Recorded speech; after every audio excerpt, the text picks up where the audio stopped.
This is a Marketing for Learning podcast, the only podcast in the world that's guaranteed to increase your knowledge, skills, and capabilities when it comes to marketing for learning. Plus, there's a gratuitous amount of pineapples. You're welcome.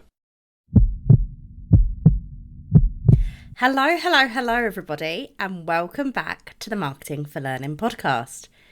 It's Hannah here with you today, and I want to talk to you about a topic that has been inspired by a conversation that I had with Laura Overton at World of Learning last week. And Laura said that she is really keen on, alongside campaigns and marketing tactics as a whole, to talk about creating movements in learning and development. And what she meant by that was about making, or enabling rather, people to do it themselves. So in the context of the conversation we were having, it was almost that like viral piece of enabling people to be able to talk about learning and market learning themselves for us. And those of you that have been following MAS for a long time will know that we say perhaps one of the most important steps of the awareness funnel in L&D is that last step. It's that loyalty step where you're going to create advocates for your learning offering, and they will end up being your promoters. They'll tell their colleagues, they'll tell their friends, they'll try to get other people to get involved because they're really, really passionate about what you do. And I really like that concept of making movements, making it easier, more fluid, and more natural for other people to help us in what we do. And I do think there might be a bit of reluctance to this concept because, and I don't think this is an L&D problem, I think this might just be a human problem. We don't like letting go of control, do we? We like to know that things are being said and done in the way that we want them said and done. So in this podcast episode, I want to give you some advice. I'm going to give you a few tips on how you can make movements in your organisation alongside all of your marketing to help you create that flywheel approach where your audience can become your advocates. So the first thing I want to talk about is influencer marketing. If you met me at World of Learning last week, or if you've spoken to me probably any time this year, I'd say, you would know that I am a huge advocate of influencer marketing in L&D. And it's for that exact reason that Laura was saying. It enables people to kind of do the marketing for us, and help spread our message and empower them to be doing it themselves. The truth is, people will believe people more than they'll believe your brand.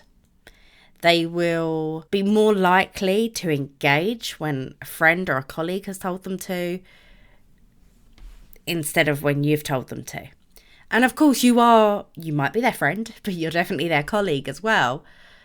But you have an L&D based role. So say you're the L&D manager for your organisation. You telling people to get involved with learning, well, of course you want them to get involved with learning. It's your job for them to get involved with learning. You have a vested interest in getting them to get involved. So it's not as sincere, it's not as authentic. You've got an ulterior motive to wanting them to do it. But if their friend Joe Blogs that has nothing to do with learning says, hey, actually, this really helped me and I think you should do it as well, that changes it. That changes the narrative. That actually makes it something that perhaps I should get involved with. So I think if you want to be thinking about making movements and adopting almost a flywheel approach, influencer marketing has to be on your radar. When I talk about influencer marketing to clients though, many clients want to try to control what people are saying and what they're doing, and that's not possible. You have to relinquish some control when it comes to influencer marketing. You can't tell people what to say. Of course, if people are going to be bashing your learning, don't ask them to record a video or to promote your offering. But you have to let them say it in their own words, in their own opinions. You can't control that narrative. But your marketing and everything you've done up until that point of asking them to be an influencer should steer them in the right direction. The next way I think we can create movements and the flywheel approach within our organisations to the benefit of the L&D team is by utilising your advocate networks, your learning business partners. I heard somebody call it like their learning champion network just yesterday. So utilise those people. Make sure that you're enabling them in the best way possible. Have you created resources to help them? Have you created templates? Have you sent them communications packs? Have you enabled them to be able to fulfill that role of helping promote your offering? Because we can't just say, hey, look, it's your job. Here's what we're doing. Can you go and promote it? We need to be able to say, hey, look, here's all the information you need. This is what's in it for you. This is what's in it for the audience. And now can you go and create it? You have to do that legwork. You have to be enabling them to be your advocate. You won't be able to make movements. You won't be able to really instigate that action if you're not doing that.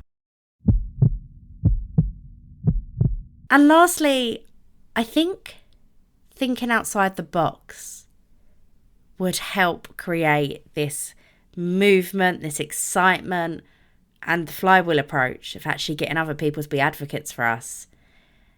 Because all too often, when I talk to learning professionals, they go, yeah, I do marketing, I send emails, I put up Slack posts, and it's all very generic. And even when they're answering the what's in it for me to an extent, it's very bland. In this last year, I have created campaigns that have included competitions, that have included like magazine style quizzes. So find out what character you are, that kind of thing. And I'd love to see L&D starting to take inspiration from the world around us. Look at brands that go viral on TikTok, Instagram, Facebook, all of that kind of stuff. The adverts that people are talking about, why do people talk about them? Try to replicate that in your organisation. There is nothing stopping you pushing the boundaries and thinking differently and doing something different. People aren't going to talk about, oh, did you see that really great post that told you to go take a learning course? But they would be if it was, did you see that great post? I love that joke. That joke really got me. Have you seen this? They'd share the joke if they thought it was that funny.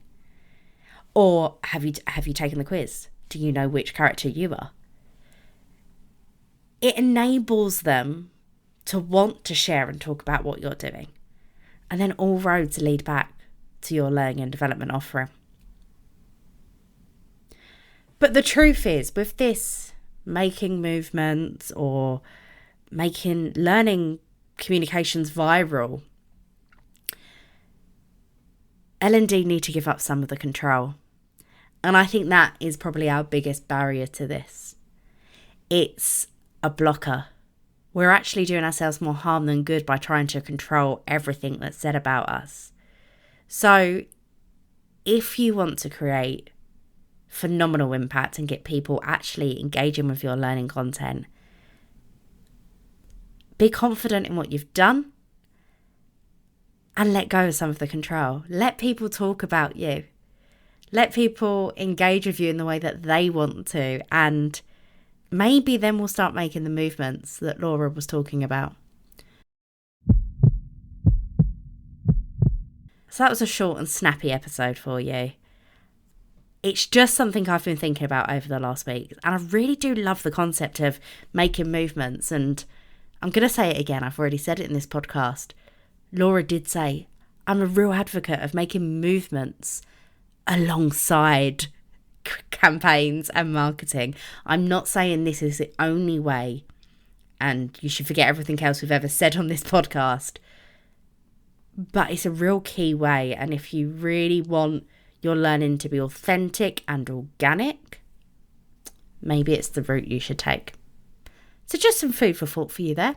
If you have any questions or comments, please feel free to get in touch. But if not, we will see you next week on the Marketing for Learning podcast. See you later, guys.